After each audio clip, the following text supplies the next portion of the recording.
नमस्कार।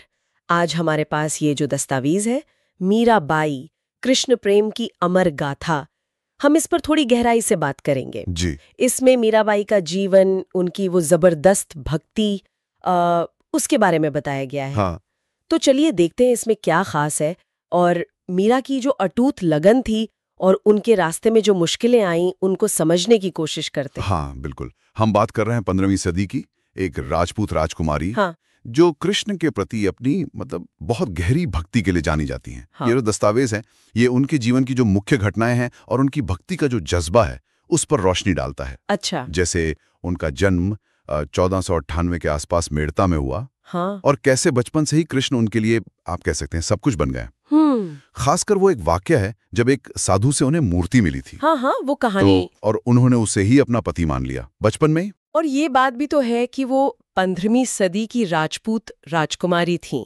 मतलब सामाजिक दायरे, रीति रिवाज, वो सब कितने सख्त रहे होंगे। बिल्कुल, बहुत ज्यादा। उनका ब्याह तो फिर मेवाड़ के राणा भोजराज से हुआ, पर जैसा आपने कहा, दिल तो कृष्ण भक्ति में ही लगा रहा। वहीं अटका रहा। हाँ, मंदिरों में नाचना गाना।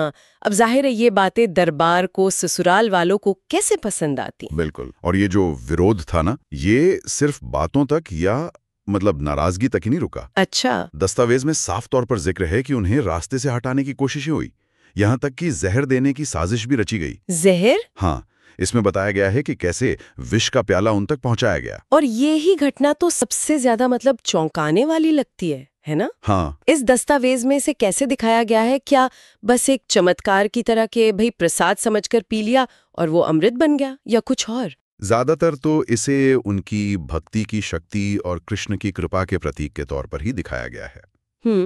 और इसमें यह भी जिक्र है कि एक बार सांप का हार भेजा गया, जहरीले सांप का।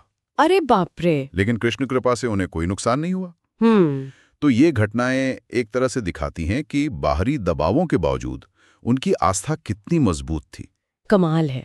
और इतनी सब रुकावटों के बाद भी वो रुकी नहीं। नहीं, बिल्कुल नहीं। संत रैदास एक शिष्या बनी, साधु संतों के साथ भजन कीर्तन करती रहीं। हाँ। समाज का, परिवार का इतना विरोध भी उन्हें डिगा नहीं पाया।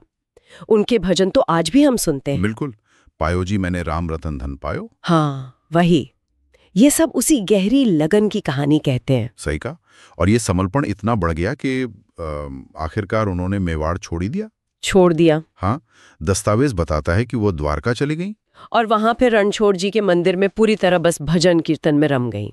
और द्वारका में ही वो प्रसिद्ध घटना हुई है ना, जिसका जिक्र ये दस्तावेज करता है जी। कि भजन गाते गाते वो कृष्ण की मूर्ति में ही समा गई। जी। ये उनके जीवन और भक्ति का जैसे क्लाइमैक्स लगता है। हाँ हाँ, दस्तावेज इसे बिल्कुल उनकी भक्ति की पराकाष्ठा के रूप में ही प्रस्तुत करता है, एक तरह से अपने आराध्य में पूरी तरह विलीन हो जाना। तो अगर हम इस पूरे दस्तावेज को देखें, जो मीरा के जीवन के इन खास पहलुओं को सामने रखता है, तो मुख्य बात क्या निकल कर आती है, क्या सार है इसका? मेरे ख्याल से सबसे बड़ी बात तो यह है कि सच्ची लगन, सच्चा प्रेम, वो किसी भी सामाजिक दबाव, डर या साजिश से कहीं ज्यादा ताकतवर होता है। हाँ। दस्तावेज बार बार यही दिखाता है कि कैसे मीरा की जो अटूट आस्था थी, उसने हर मुश्किल को पार किया। वो विष का अमृत बनना, वो इसी का प्रतीक है ना? सही बात है। और ये व्यक्तिगत विश्वास और सामाजिक उम्मीदों के बीच का जो टकराव होता है, उसे भी दिखाता है, और उसमें विश्वास की जीत को। बिल्कुल। और ये हमें सोचने पर भी मजबूर करता है, खासकर वो मूर्ति में समा जाने वाली बात। श्रोताओं के लिए एक सवाल छोड़ जाते हैं इस पर, कि इस तरह का जो पूर्ण समर्पण है, ईश्वर में पूरी तरह विलीन हो जाने का विचार, हाँ, क्या इसका कोई गहरा, कोई लाक्षणिक मतलब हो सकता है हमारी अपनी आध्यात्मिक खोज के लिए या जीवन यात्रा के लिए? शब्दों से परे जाकर इस पर सोचा जा सकता है। जरूर जरूर, ये सोचने वाली बात है।